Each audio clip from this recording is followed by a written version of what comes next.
विवेक चूड़ामणि। विवेक चूड़ामणि ग्रंथ में आज श्लोक नंबर है 279। ठीक है, श्लोक का उच्चारण करते हैं। तमोद्वाभ्याम रजसत्वात्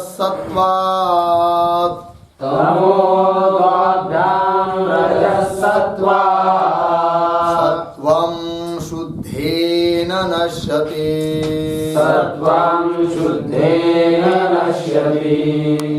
तस्मात् सत्वमवष्टभ्य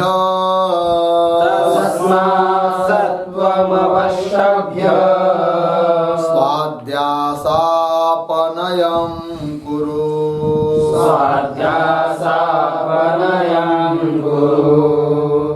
तमोद्वाभ्यां रजसत्वात् सत्वं शुद्धेन नश्यति। तस्मात् सत्वमवष्टभ्य स्वाध्यासापनयं कुरु। तमः द्वाभ्याम रजः सत्वात् सत्वं शुद्धेन नश्यति। तस्मात् सत्वं अवष्टभ्य स्वाध्यासापनयं कुरु। ठीक अन्वय। द्वाभ्याम तमः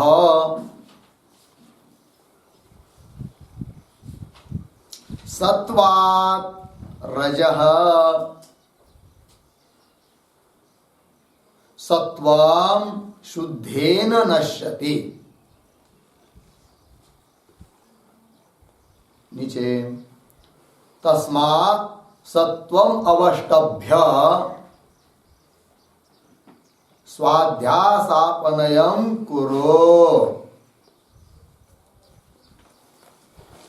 ठीक है, देखिए भाई, कल कहा था कि योगी लोग अपने ब्रह्म स्वरूप आत्मा में स्थित रहकर निधिध्यासन करके मन को नष्ट कर देते हैं। ठीक है, और मन को नष्ट करने के बाद वासनाओं का भी क्षय हो जाता है, ये कहा था। इसलिए स्वाध्यास अपनयम कुरु कल 278 में बताया था। तो उसमें कहा था कि योगी लोग मन का नाश कर देते हैं। तो मन को मनोनाश और वासना क्षय, ये दो बात है कि नहीं? तो मन का नाश करना मतलब क्या? तो अंतःकरण का परिणाम स्वरूप वृत्ति की धारा हमेशा चलती रहती है। कभी वृत्ति क्रोधाकार, कभी कामाकार, कभी लोभाकार, है कि नहीं? इच्छा, चिकित्सा वगैरह वगैरह कुछ न कुछ संशय आदि रूप से वृत्ति, अंतःकरण का परिणाम रूप वृत्ति का प्रवाह चलता ही रहता है। वो सभी जो अंतःकरण का वेग है, वृत्ति है कि नहीं, उसका त्याग करके अंतःकरण बिल्कुल स्थिर हो जाना, निरुद्ध हो जाना, इसी को कहा था क्या जी? मन का नाश। और उसके बाद कहा था कि वासनाओं का क्षय। तो वो कैसे होता है? तो वासना मतलब बताया था कि चित्तगत संस्कार विशेष, उसको कहते वासना। ठीक है जी। और अंतःकरण में जो हमेशा क्रोधाधिक वृत्ति उत्पन्न होती रहती है, कोई न कोई वृत्ति, उन वृत्तियों को उत्पत्ति के लिए, वृत्तियों की उत्पत्ति के लिए दो कारण। एक तो अंतःकरण में बैठे हुए संस्कार और बाहर का निमित्त।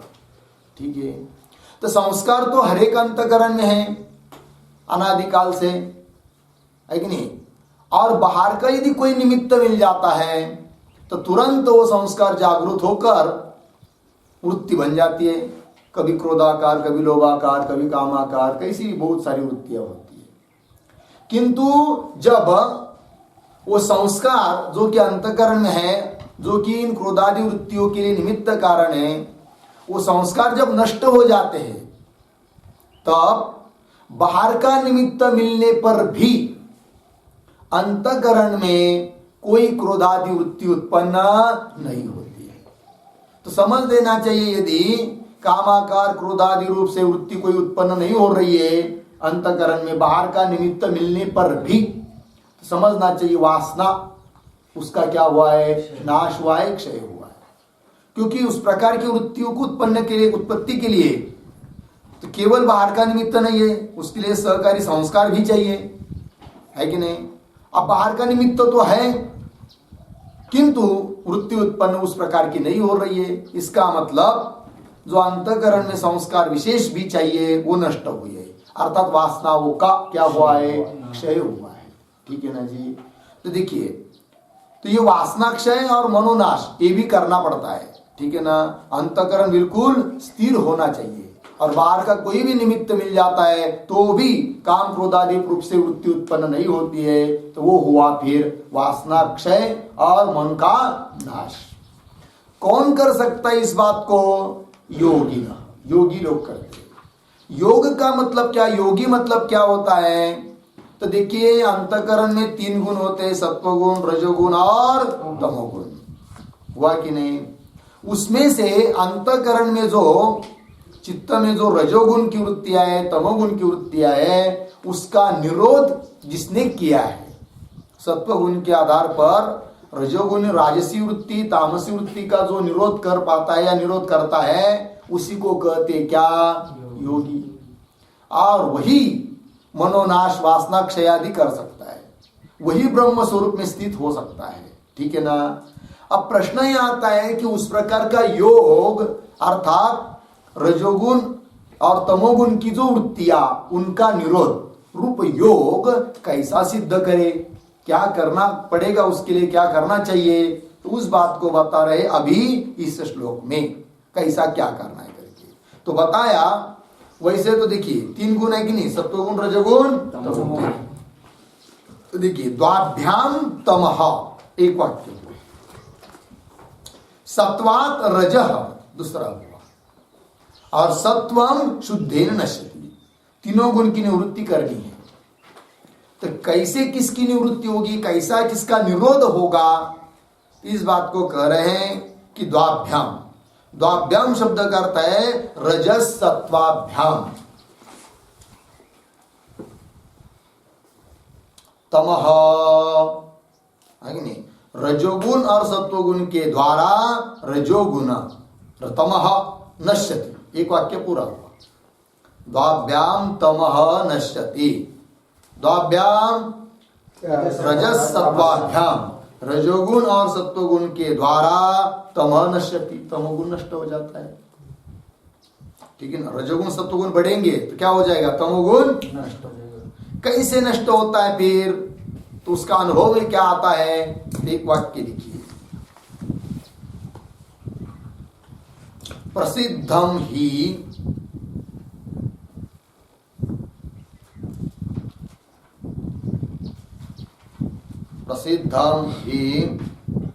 व्यायामादिना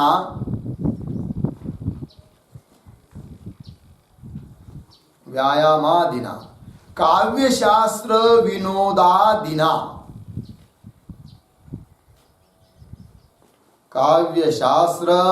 विनोदादिना वा आलस्य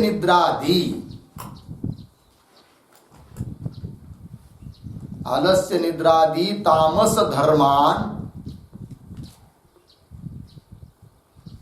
तामस धर्मान जनाः नाशयन्ति इति।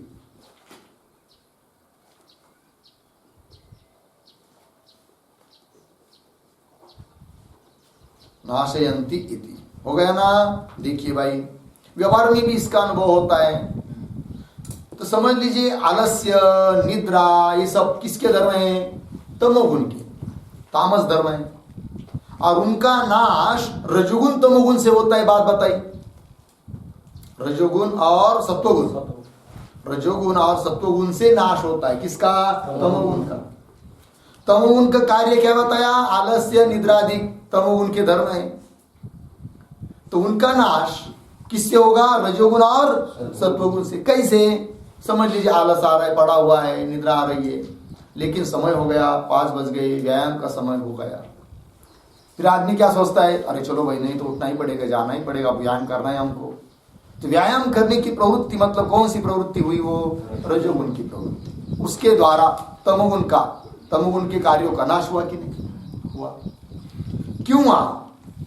अब नहीं भाई सोने का समय नहीं, अभी तो नींद तो बहुत आ रही है, लेकिन पाठ का समय हुआ है, पढ़ने का समय हुआ है, पढ़ने को जाना चाहिए। ये कौन सी वृत्ति है? सत्वगुण। काव्य शास्त्र विनोद है कि नहीं, शास्त्र पढ़ने की इच्छा, ये सत्वगुण है।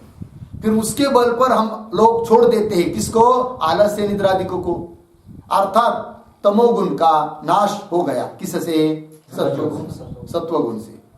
तो क्या हुआ फिर? रजोगुण और तमोगुण के नष्ट हो जाता है। कौन? रजोगुण और सत्वगुण, इनसे नष्ट हो जाता है कौन? तमोगुण। बात पता चली? वाक्य हुआ? आगे चलिए। ताभ्याम तमः नश्यति। आगे का वाक्य, सत्वात रजः नश्यति। और सत्वगुण से रजोगुण नष्ट होता है। क्या जी? सत्वगुण से क्या होता है? रजोगुण नष्ट होता है। वो कैसे? एक वाक्य, चित्तैकाग्र्य रूप, चित्तैकाग्र्य रूप सत्व कार्येण, चित्तैकाग्र्य रूप सत्व कार्येण कर्मणि प्रवृत्तिश्च,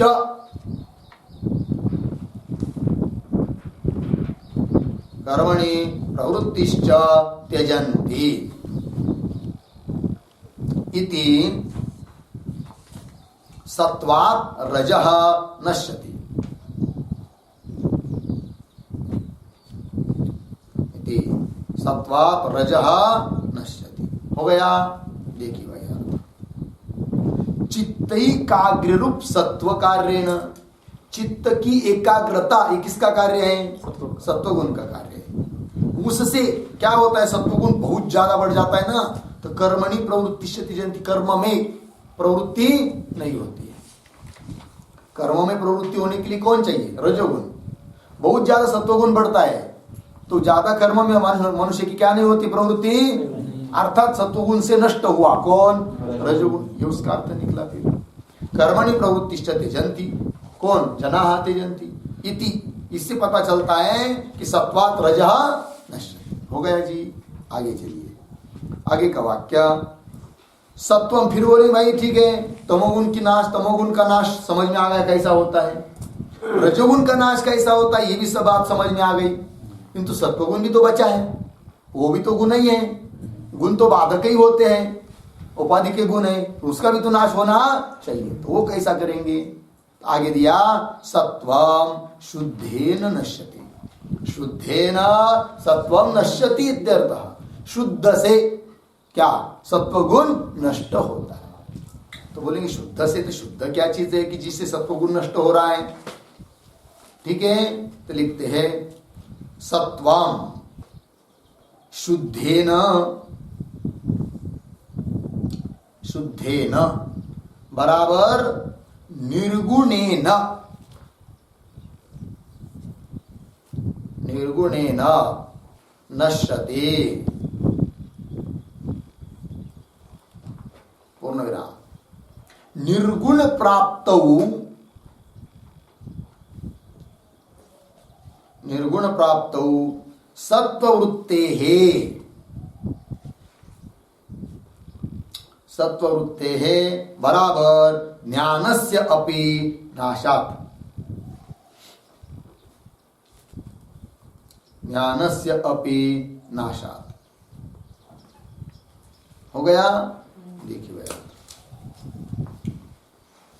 सत्वम शुद्धेन, शुद्धेन करता कर दिया निर्गुणेन, निर्गुण तत्व का साक्षात्कार हुआ, दृढ़ अपरोक्ष साक्षात्कार हुआ, अहम ब्रह्मास्मि, तो सत्व गुण भी रहता नहीं है।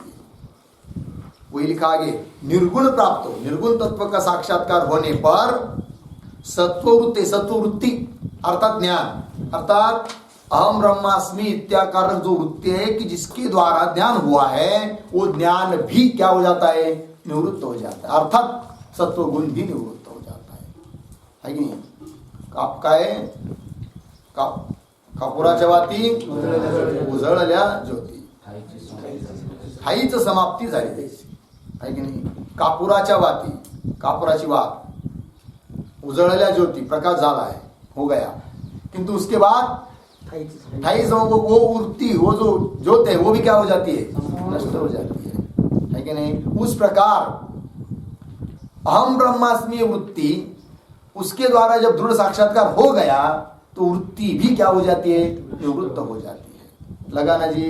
हाँ, वही वो वृत्ति नष्ट होना ही मतलब क्या है जी, सत्वगुण की निवृत्ति है. और सत्वगुण की निवृत्ति किससे हुई, शुद्धेन, निर्गुण तत्व का साक्षात्कार होने से. हो गया ना जी. चलिए, तो वही लिखा है सत्व वृत्ते ज्ञानस्यापि नाशा. हो गया ना जी. तस्मात् सत्वम, आगे उत्तरार्ध को देखिए. अभी पूर्वार्ध हुआ पूरा, शुद्धेन सत्वम नश्यति. हो गया ना इतना. आगे तस्मात् सत्वम अवष्टभ्य, अवष्टभ्य शब्द का अर्थ है अवलंब्य.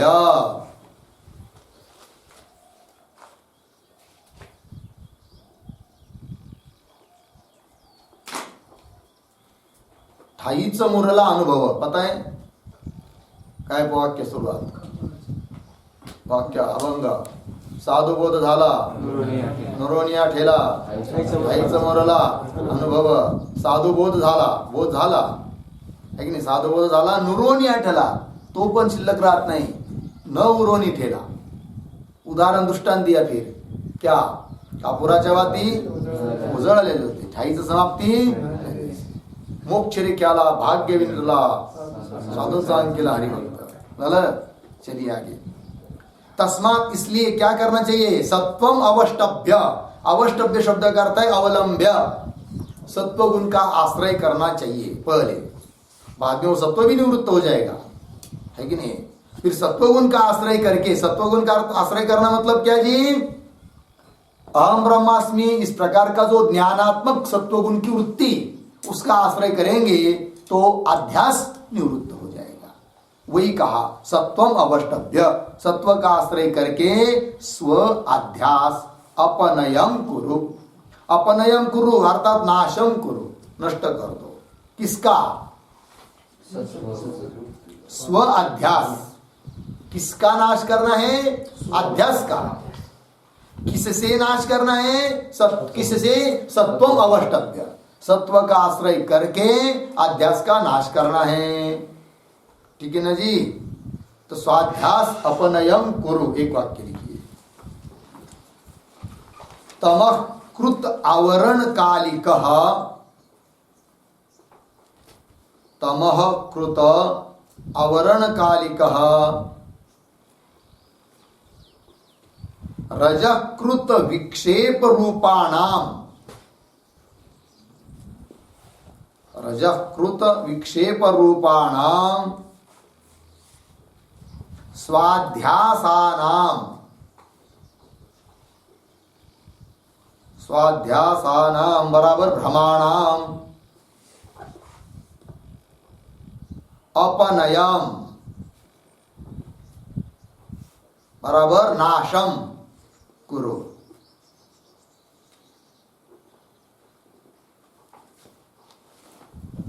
हो गया. अर्थ देखिए भाई. तमः कृत आवरण कालिक, तमोगुण के द्वारा किया हुआ जो आवरण, और रजोगुण के द्वारा किया हुआ जो विक्षेप, यही अध्यास. इस प्रकार का जो अपना अध्यास है, भ्रम है. अध्यास मतलब भ्रम. स्वाध्यासानाम, इसका अर्थ कर दिया क्या, भ्रमाणाम, भ्रमों का, अर्थात आवरण विक्षेप का क्या करो, अपनयम, अपनयम नाशम कुरु, नाश कर दो. ये बात कह दी. आगे चलते हैं आगे के श्लोक में.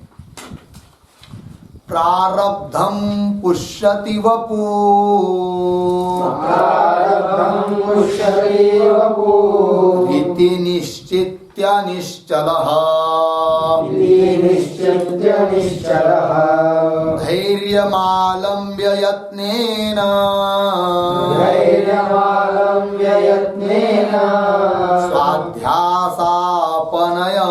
कुरु स्वाध्यासापनयं कुरु प्रारब्धं पुष्यति वपुः इति निश्चयति निश्चलः धैर्यमालम्ब्य यत्नेन स्वाध्यासापनयं कुरु। ठीक, प्रारब्धम पुष्यति वपुः इति निश्चित्य निश्चलः धैर्यम आलम्ब्य यत्नेन स्वाध्यासापनयं कुरु। अन्वय प्रारब्धम वपुः पुष्यति प्रारब्धम वपुः पुष्यति इति निश्चित्य निश्चलः धैर्यम आलम्ब्य यत्नेन स्वाध्यासापनयं कुरु। ठीक है, चलिए भाई। तो कहा था अभी कि सत्वम अवष्टभ्य स्वाध्यासापनयं कुरु। सत्व मतलब वही ज्ञान, ज्ञानात्मक वृत्ति, ज्ञान संपादन करके उसका आश्रय करके अध्यास का नाश करो। बोल है नहीं? तो बोलेंगे भाई हर बार वही कर रहे हैं क्या? अध्यास का नाश करो, अध्यास का नाश करो, देह तादात में छोड़ो, देह में अभिमान मत रखो मैं करके, ये सब कह रहे। और ध्यान प्राप्त करो जिससे मोक्ष प्राप्त होगा। किंतु मोक्ष प्राप्ति के लिए कारणभूत कौन है? ज्ञान। अब उस ज्ञान का साधन है शरीर। शरीर नहीं रहेगा मनुष्य शरीर, तो ज्ञान कैसा प्राप्त कर पाएंगे? तो ज्ञान का साधन कौन है जी? शरीर है। अब उस शरीर की तो रक्षा करना पड़ेगी ना, नहीं तो ज्ञान कैसा प्राप्त होगा? शरीर ही नहीं रहेगा तो ज्ञान का साधन है शरीर, और उस शरीर की रक्षण करना पड़ेगा। और शरीर का रक्षण करने के लिए उस शरीर में अभिमान भी रखना पड़ेगा, है कि नहीं? जैसे जिसमें अभिमान नहीं है उसका रक्षण हम लोग करते हैं क्या? नहीं है। जैसे बाहर उधर कोई पेड़ काट रहा है कि नहीं, तो हम लोग वहां जाकर बोलेंगे कि उसको, भाई क्यों काट रहे, छोड़ दो इसको। प्रतिबंध नहीं कर सकते ना। किंतु या आश्रम में आकर कोई बाहर का व्यक्ति वृक्ष को काटना लगेगा, या यहाँ की कुत्तियों को भी मारेगा कोई बाहर का आकर, तब मार नहीं देंगे क्या बोलेंगे? उसको ही गाली देंगे और उसको ही मारेंगे चाहे तो। क्यों हमारे कुत्ते को मार रहा है, क्यों हमारे वृक्ष को काट रहा है? इसका मतलब यहाँ के कुत्ते का, वृक्ष का भी क्या हो रहा है? रक्षण हो रहा है, संरक्षण हो रहा है। क्यों? उसमें क्या है? अभिमान है। उस प्रकार शरीर का रक्षण करना पड़ेगा तो क्या चाहिए? अभिमान चाहिए, लेकिन अभिमान आवश्यक है। फिर क्यों बोल रहे बार बार क्या अभिमान छोड़ो, शरीर में अभिमान मत रखो? नहीं रखेंगे तो शरीर का रक्षण ही नहीं होगा। समझ में आया कि नहीं? प्रश्न आ रहा है कि नहीं? ज्ञान चाहिए ना, मोक्ष चाहिए, तो मोक्ष के लिए कौन चाहिए? ज्ञान। ज्ञान का साधन कौन है? शरीर। शरीर की क्या करना पड़ेगी? रक्षण। और शरीर का रक्षण करने के लिए क्या चाहिए? शरीर में अभिमान। तो फिर अभिमान छोड़ देंगे शरीर के बारे में तो नहीं रक्षण हो पाएगा उसका, तो ज्ञान भी नहीं होगा, तो मोक्ष भी नहीं होगा, है कि नहीं? ये कौन कहता है? पूर्व पक्षी। तो उसका उत्तर दे रहे इस श्लोक में, ग्रंथकार उत्तर दे रहे उस पूर्व पक्षी को कि भाई बात बराबर है, शरीर का रक्षण तो चाहिए, है कि नहीं? रक्षण करना पड़ेगा, किंतु शरीर का रक्षण करने के लिए उसमें अभिमान धरने की कोई जरूरत नहीं है, ये कह रहे हैं। ठीक है ना जी? बोलेंगे कौन रक्षण करेगा फिर शरीर का? तो उत्तर दे रहे प्रारब्धम वपुः पुष्यति। मिला? पुष्यति शब्द का अर्थ है रक्षति, पुष्ट करेगा अर्थात रक्षण करेगा। वपुः शब्द का अर्थ है शरीरम।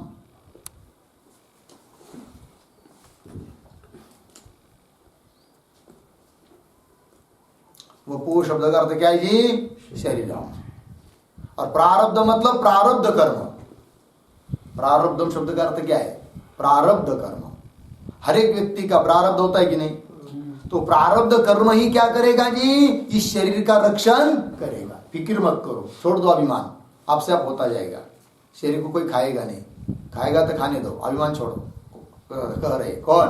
ग्रंथकार। समझ में आया ना? देखिए, प्रारब्धम वपुः पुष्यति इति निश्चित्य, इस प्रकार का निश्चय करके क्या करो? निश्चल हो जाओ। निश्चल होना मतलब क्या जी? तो निश्चल का अर्थ है निर्विकार चित्त।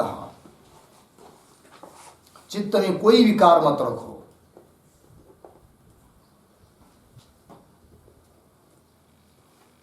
हो गया? निश्चल मतलब निर्विकार चित्त। धैर्यम आलम्ब्य, और क्या करो फिर? धैर्य का आलंबन करो। धैर्य मतलब क्या होता है जी? तो धैर्य मतलब होता है, लिखिए, धैर्यम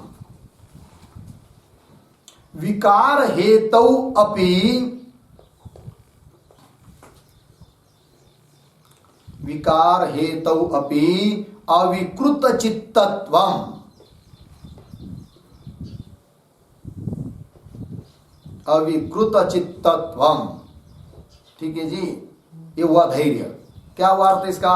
विकार हेतु अपि, विकार के लिए, विकार उत्पन्न होने के लिए हेतु कारण उपस्थित होने पर भी अविकृत चित्तत्वम्, चित्त में विकार उत्पन्न न होना है कि नहीं? तो क्या है वो? धैर्य है। धैर्य मतलब क्या है कि नहीं? कोई गाली दे रहा है कि नहीं? इसका मतलब अपने में क्रोध उत्पन्न होने के लिए निमित्त उपस्थित है, तो भी क्रोध उत्पन्न नहीं हो रहा है, गुस्सा नहीं हो रहा है। इसका मतलब क्या है? उसमें धैर्य है। लगा जी? तो वही कह रहे, धैर्यम आलम्ब्य। आलम्ब्य का अर्थ है अवलंब्य, धैर्य का आश्रय करके। अवलंब्य यत्नेन, यत्नेन प्रयत्नेन स्वाध्यास अपनयम कुरु। स्व अध्यास, अपना जो अध्यास हुआ है, मतलब मैं कौन हूं पता नहीं चल रहा है, देव को ही मैं समझ रहा है, अध्यास है, भ्रम है, इसका क्या करो? नाश करो। ये कह दिया।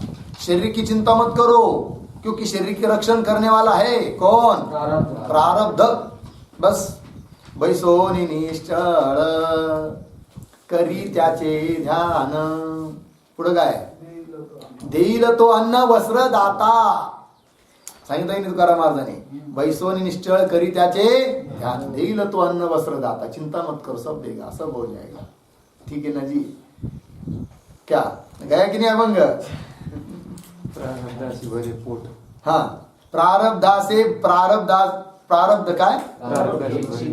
प्रारब्धची भरे पोट, तुका करीना वो बाट। प्रारब्ध से पोट पेट भर जाता है, इसलिए तुकाराम महाराज कोई चिंता नहीं करते उसकी। समझ में आया ना जी? चलो, धैर्यम आलम्ब्य यत्नेन स्वाध्यास अपनयम कुरु। हो गया जी? पुढे काय? हाँ, श्लोक, आगे के श्लोक को पढ़ते हैं। नाहं जीवः परं ब्रह्मे, नाहं जीवः परं ब्रह्मे, यतद्व्यावृत्तिपूर्वकम् वासना वेगतः प्राप्त,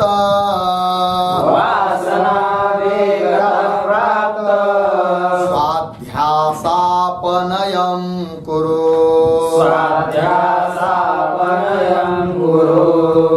नाहं जीवः परं ब्रह्मे, यतद्व्यावृत्तिपूर्वकम् वासनावेगतः प्राप्त, स्वाध्यासापनयं कुरु। न अहं जीवः परं ब्रह्म इति अतद्व्यावृत्तिपूर्वकं वासनावेगतः प्राप्तः स्वाध्यासापनयं कुरु। अन्वय, अहं जीवः न, अहं जीवः न परं ब्रह्म इति अतद्व्यावृत्तिपूर्वकं वासनावेगतः प्राप्तः स्वाध्यास अपनयम कुरु। हो गया जी, चलिए भाई। तो ऊपर लिखा है कि धैर्यम आलम्ब्य, धैर्य का आश्रय करके यत्नेन स्वाध्यास अपनयम कुरु, यत्नेन प्रयत्न पूर्वक। तो कैसा प्रयत्न करना पड़ेगा अध्यास का नाश करने के लिए, उसको स्पष्ट कर रहे श्लोक में। तो कह रहे हैं अहम जीव न परम ब्रह्म, ये निश्चय कर लो कि मैं जीव नहीं हूं, शरीरादिक तो है ही नहीं, जीव भी नहीं हूं, जीवत्व में, जीवत्व धर्म मेरा नहीं है, फिर मैं कौन हूं? परम ब्रह्म। परम ब्रह्म, ब्रह्म ही क्या हूं? मैं हूं। अहम जीव न परम ब्रह्म इति अतद्व्यावृत्ति पूर्वकम। मिला जी, क्या करना है जी? अतत की व्यावृत्ति करनी है, अतद व्यावृत्ति पूर्वक निश्चय करना है कि नहीं? अतद व्यावृत्ति क्या होती है जी? ठीक है ना? तो ध्यान दीजिए, पहले समझ लेंगे अर्थ। तत् अतत, न तत् अतत, है कि नहीं? क्या लिखा है जी? अतद व्यावृत्ति, अतद की व्यावृत्ति। तद शब्द का अर्थ होता है ब्रह्म, आत्मा, है कि नहीं?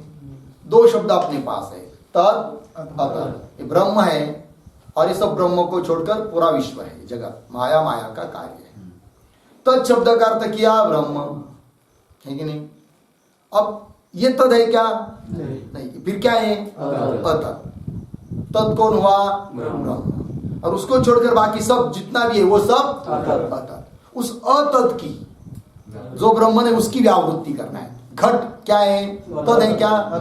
अतद है, उसकी व्यावृत्ति। घट ब्रह्म नहीं है, आकाश ब्रह्म नहीं है, ये शरीर ब्रह्म नहीं है। इस प्रकार से अतद जितनी भी है उनकी क्या करना है? व्यावृत्ति, मतलब उनका निषेध करना है। और उसका निषेध करते हुए अहम ब्रह्मास्मि, ये क्या करना है जी? निषेध। सबका निषेध होने के बाद, निषेध सबका होने के बाद क्या बचेगा? फिर शून्य बचेगा क्या? नहीं, निषेध करने वाला बचता है। तो जो निषेध का अवधिभूत है, साक्षी है, लेकिन निषेध करने वाला वही मैं, वो आत्मा है, वही ब्रह्म है, ये निश्चय करना है। हो गया जी, वही लिखा है अतद व्यावृत्ति पूर्वकम। लिखते उस पर एक वाक्य, न तद अतद,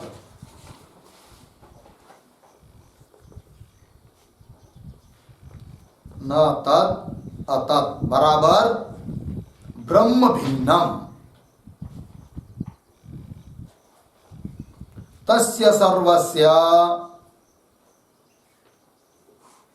तस्य सर्वस्य बुद्धि मनः प्राण शरीरादेः,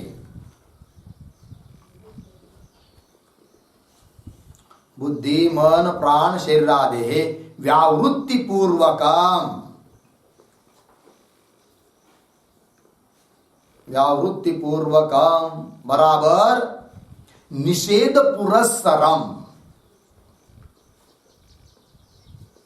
निषेध पुरस्सरम। ठीक है ना जी?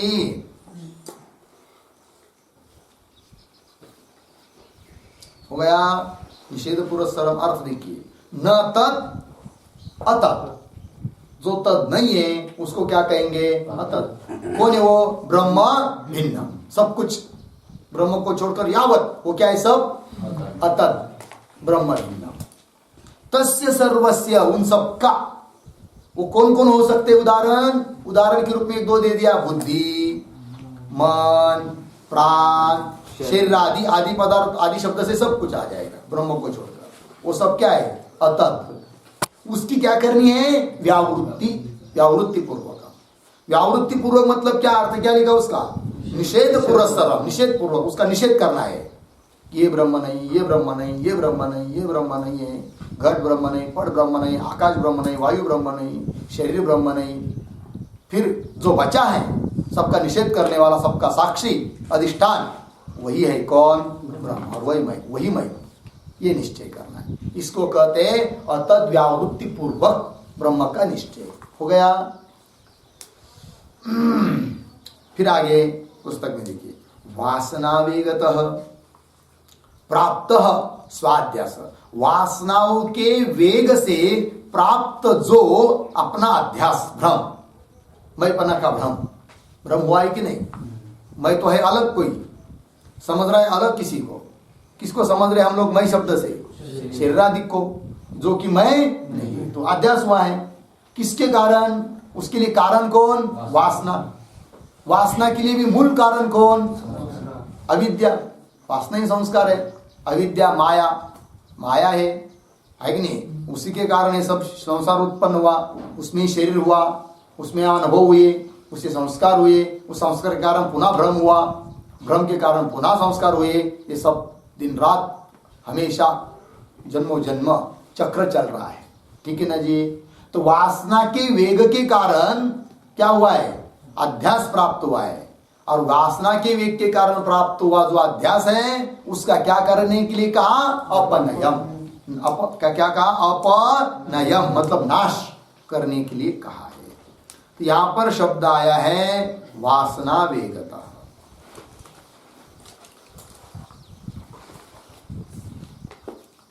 हो गया कि नहीं? तो वासना वेगत मतलब क्या? वासना के वेग से कैसा अध्यास प्राप्त हुआ है कि नहीं? तो उसके लिए एक वाक्य लिखिए, वासना वेगत पूर्वम,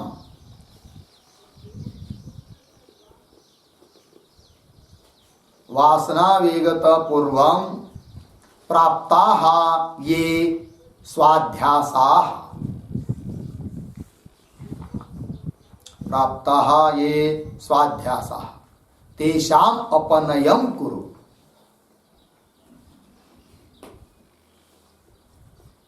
तेषाम अपनयम कुरु, पूर्ण विराम। यद्वा वासनापदेन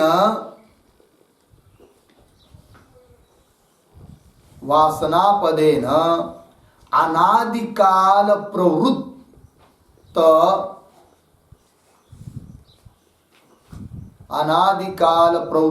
प्रवृत्त अनात्म वासनाः ग्राह्याः, अनादिकाल प्रवृत्तानात्म वासनाः ग्राह्याः, पूर्ण विराम। तासाम वेगतः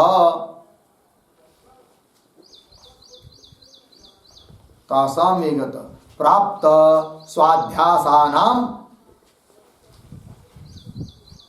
स्वाध्यासानाम अपनयम कुरु। अपनयम करो, ठीक है? अर्थ देखिए भाई,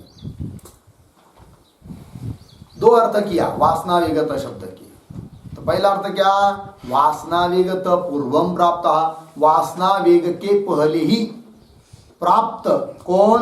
स्वाध्यास, ये स्वाध्यास अपने भ्रम, तेषाम अपनयम कुरु, उनका नाश करो, एक अर्थ हुआ है कि नहीं? क्यों? वासना शब्द से क्या लेंगे? अनादिकाल प्रवृत्त अनात्म वासना, अनादिकाल से हुई जो कौन? प्रवृत्त अनात्म की वासना, अनात्माओं के संस्कार, वो वासना है, और उसके कारण अध्यास प्राप्त हुआ है, वो निमित्त है अध्यास के लिए।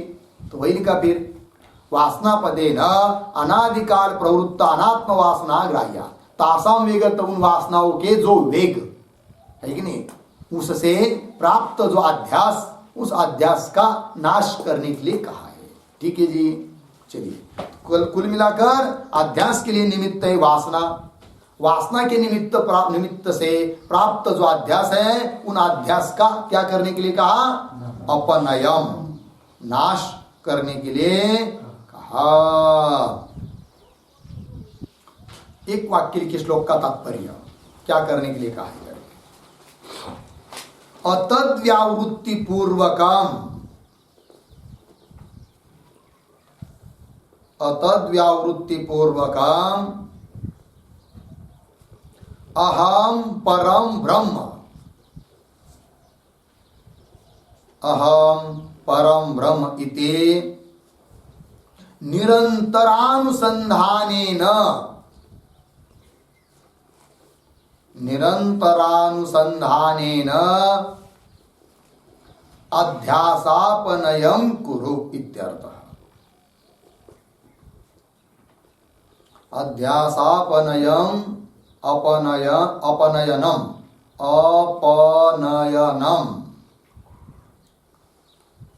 कुरु। अपनयम भी है, अपनयनम मतलब नाश करो।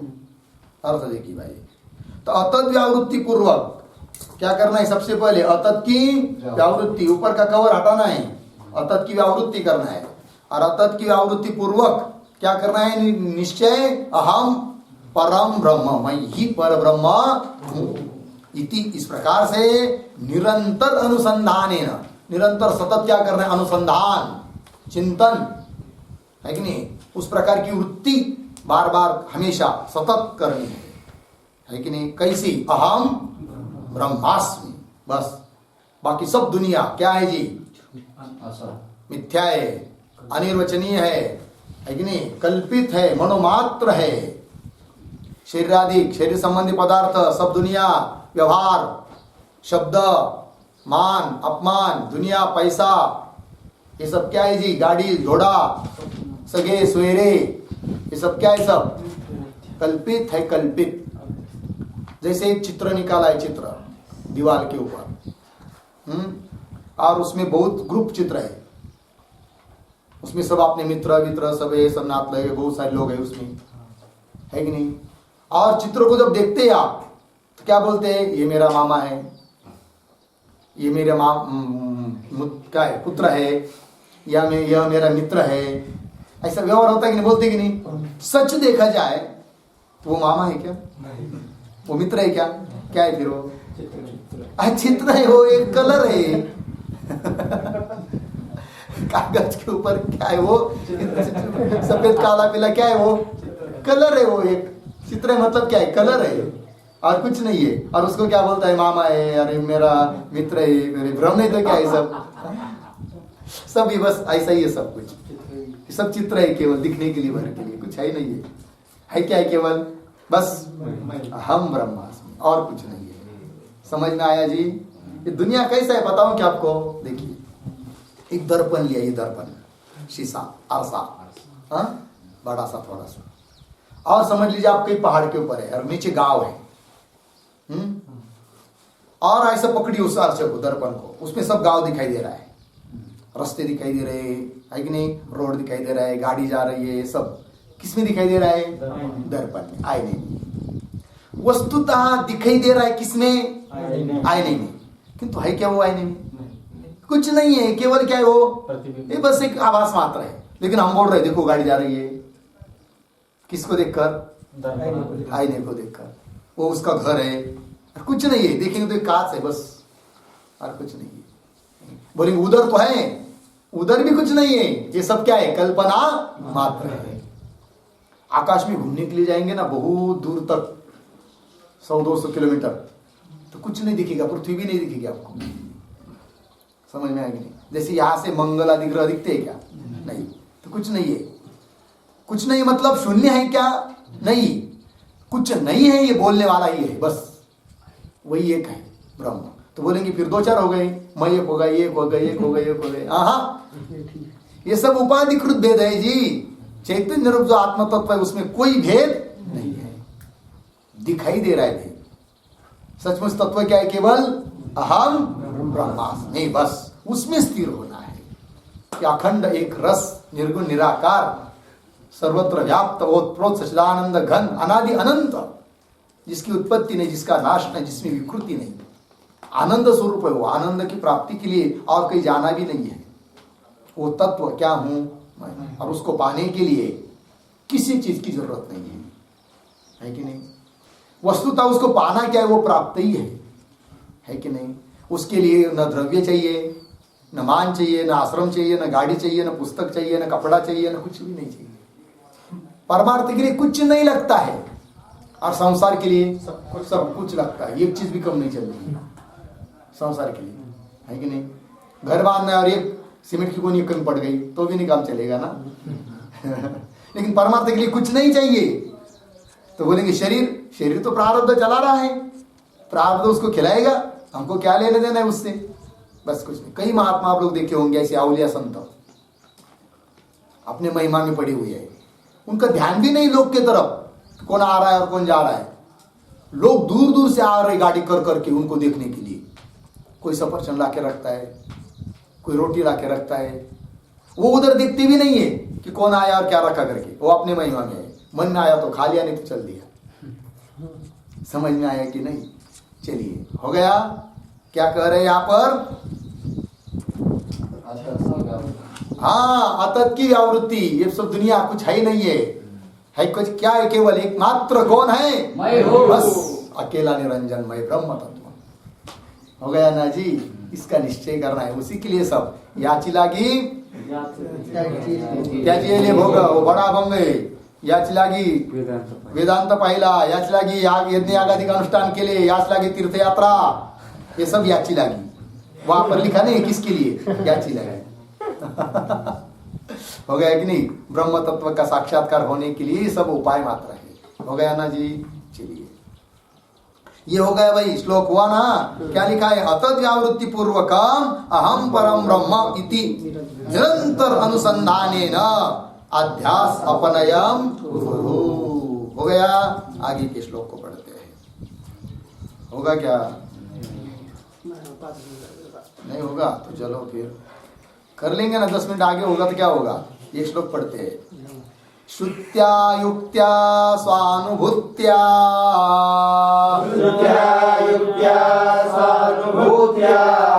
ज्ञात्वा सार्वात्म्यमात्मनः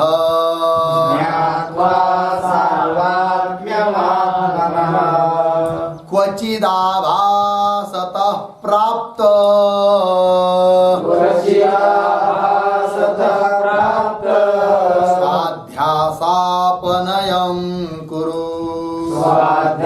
स्वाध्यासापनयं कुरु। श्रुत्या युक्त्या स्वानुभूत्या ज्ञात्वा सार्वात्म्यमात्मनः क्वचिदाभासतः प्राप्त स्वाध्यासापनयं कुरु। श्रुत्या युक्त्या स्वानुभूत्या ज्ञात्वा सार्वात्म्यम आत्मनः क्वचित आभासतः प्राप्त स्वाध्यासापनयम कुरु। अन्वय। श्रुत्या युक्त्या स्वानुभूत्या आत्मनः सार्वात्म्यम ज्ञात्वा, सार्वात्म्यम ज्ञात्वा क्वचित आभासतः प्राप्त स्वाध्यास अपनयम कुरु। अर्थ देखिए, तो अभी कहा था कि नहीं? अतद व्यावृत्ति पूर्वक सतत हमेशा अहम परम ब्रह्म, इस प्रकार से क्या करना है? चिंतन करने के लिए कहा है। ठीक है ना? तो वही लिख रहे, देखिए, आत्मा एव इदम सर्वम, ये सब कुछ क्या है जी? आत्मा ही है। आत्मा के अलावा दूसरा कुछ नहीं है। तो उसको ही बता रहे। श्रुत्या युक्त्या स्वानुभूत्या, मिला? श्रुति के अनुसार, युक्ति के अनुसार और अपना स्व अनुभव, उसके अनुसार क्या करो?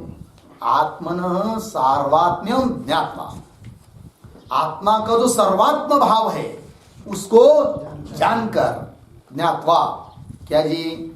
जानकर, क्वचित आभासतः प्राप्त, कौन? स्वाध्यास, अध्यास, उसका अपनयम कुरु। हुआ कि नहीं? तो क्या करें? श्रुति युक्ति और स्व अनुभव, इसके द्वारा जानना है किस बात को? आत्मनः सार्वात्म्यम, आत्मा का सर्वात्म भाव है कि नहीं? आत्मा एव इदम सर्वम, ये भाव। तो युक्ति, श्रुति युक्ति, श्रुति बार बार कहती है, युक्ति भी है। तो कौन युक्ति हो सकती है? थोड़ा लिखेंगे, नोट करेंगे। श्रुति भी बताते हैं। नंबर 1, यस्य स्फुरणं विना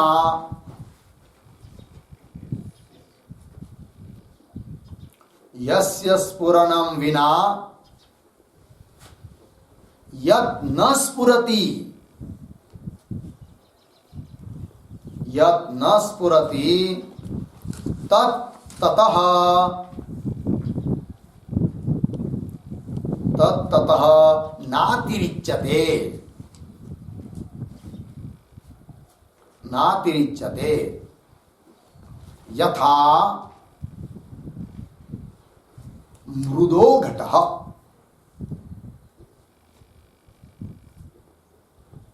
मृदो घटः हो गया पूर्ण विराम। श्रुति भी बताते तमेव भान्तम अनुभाति सर्वम।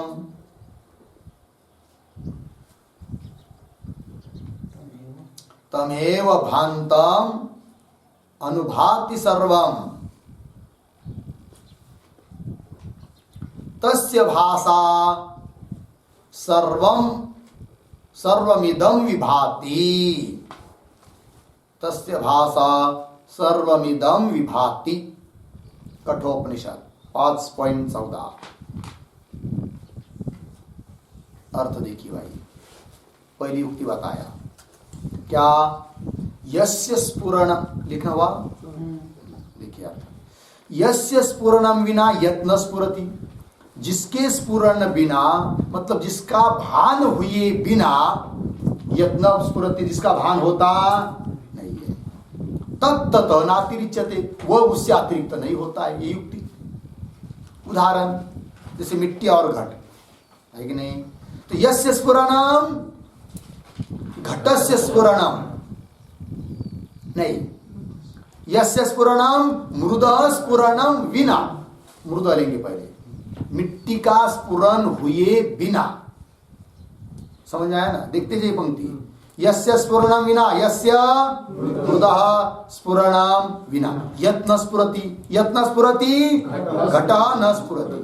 मिट्टी का भान हुए बिना, मिट्टी का साक्षात्कार हुए बिना घट का साक्षात्कार हो ही नहीं सकता। मिट्टी को छोड़कर घट का साक्षात्कार कर सकते हैं क्या? नहीं। तो पहले किसका साक्षात्कार होगा? मिट्टी का। तो जिसका साक्षात्कार हुए बिना जिसका साक्षात्कार नहीं होता है, तत् ततः नातिरिच्यते। तत् तत् घटः ततः मृदः नातिरिच्यते। वह घट मिट्टी से अतिरिक्त हो नहीं सकता। उदाहरण हुआ कि नहीं? युक्ति हुई कि नहीं? उस प्रकार ब्रह्म तत्व का, आत्म तत्व का, चैतन्य तत्व का स्फुरन हुए बिना देहादिक पदार्थ का स्फुरन हो ही नहीं सकता। पहले मैं है कब? पहले मेरा है, पहले मैं है। मैं में कौन आता है? आत्मा। और मेरा में कौन आता है? शरीर। तो शरीर का स्फुरन कब है? मम का स्फुरन कब है? मेरापन का स्फुरन कब है? बाद में। पहले मैं का स्फुरन है। तो जिसके स्फुरन के बिना जिसका स्फुरन नहीं होता है, तो आत्मा का स्फुरन हुए बिना शरीर का स्फुरन प्रतीति हो नहीं सकती। इससे सिद्ध होता है कि शरीर उस आत्मा से अतिरिक्त नहीं है। शरीर मतलब शरीर आदि सब दुनिया पदार्थ क्या नहीं है? ब्रह्म से अधिष्ठान से अतिरिक्त नहीं है। नियम बताया, यस्य स्फुरणम विना यत् न स्फुरति तत्ततः नातिरिच्यते यथा मृदः घट। युक्ति हुई कि नहीं? श्रुति भी है क्या? तमेव भान्तम अनुभाति सर्वम। तमेव भान्तम, भान्तम ज्ञान स्वरूप उस आत्मा, उसका ही अनुसरण करने वाले सब है कि नहीं? तमेव भान्तम अनुभाति तस्य भाषा इदम सर्वम विभाति। उसके भाष से, उसके प्रतीति से ही इन सब की प्रतीति हो रही है। अर्थात आत्मा के अलावा और कुछ नहीं, बस आत्मा ही है। तो सार्वत्म्य भाव पता चला कि नहीं? क्या लिखा है श्लोक में? श्रुत्या युक्त्या स्वानुभूत्या आत्मन सार्वत्म्यम ज्ञात्वा। यही आत्मा का सार्वत्म्य बना है। हो गया जी। और एक लिखते हैं, सर्वस्य सर्वस्य आत्मभान भाष्यत्वात्।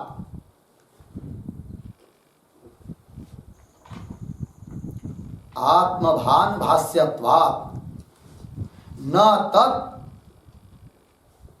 अतिरिक्तत्वम्।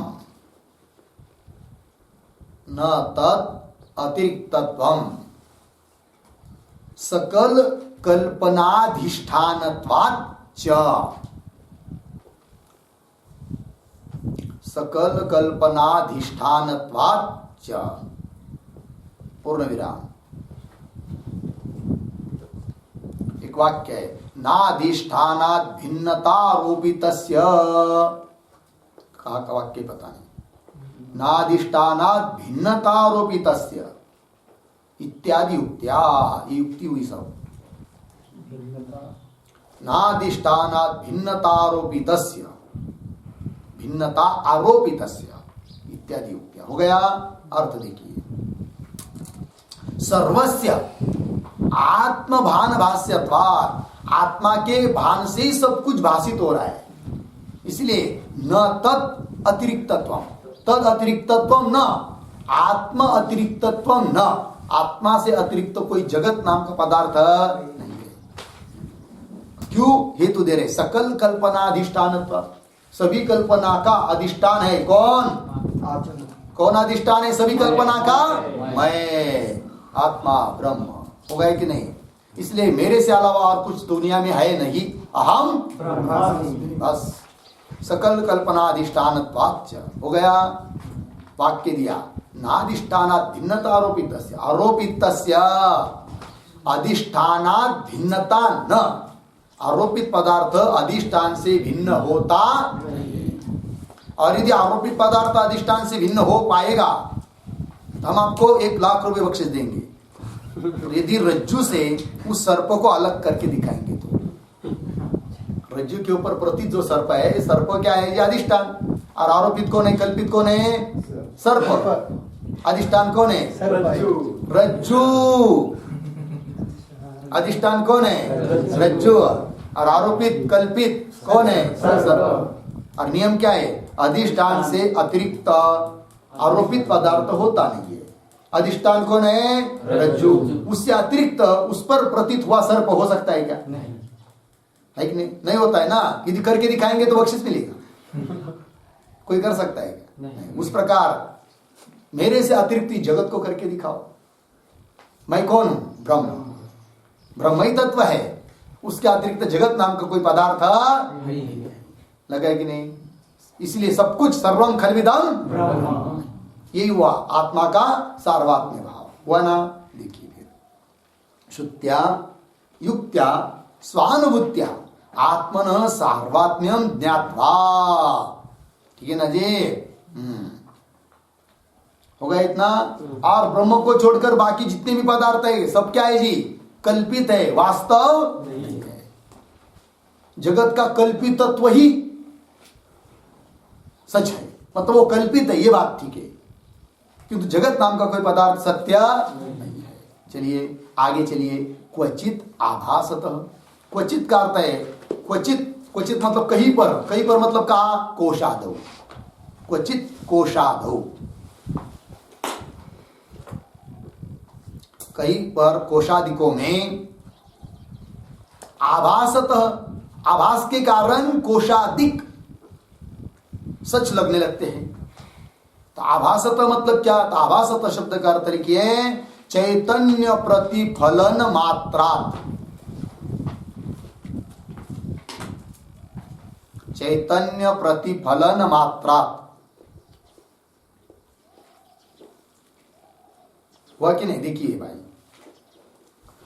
बुद्धि आदि में, अंतकरण में चैतन्य का क्या हुआ है जी? प्रतिबिंब हुआ है।